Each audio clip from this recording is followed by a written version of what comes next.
अच्छी मादी है, छोड़ देनी है अभी 3-4 दिन रख के। एक जो मैंने पकड़ी है ना वो भी बड़ी अच्छी पट्टी है, उसका शौक करवा।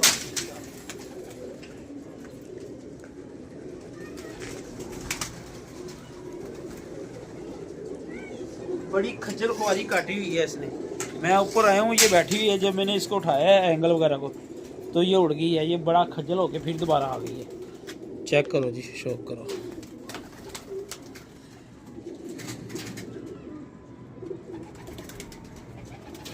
कैमरे को रोक के रखा करो यार। ये क्या ऊपर से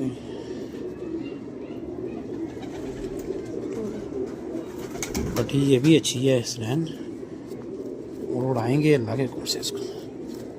ओहो क्या हो गया, अब तो आ गई हो। ठीक है जी, इसके भी अच्छी खासी टांगे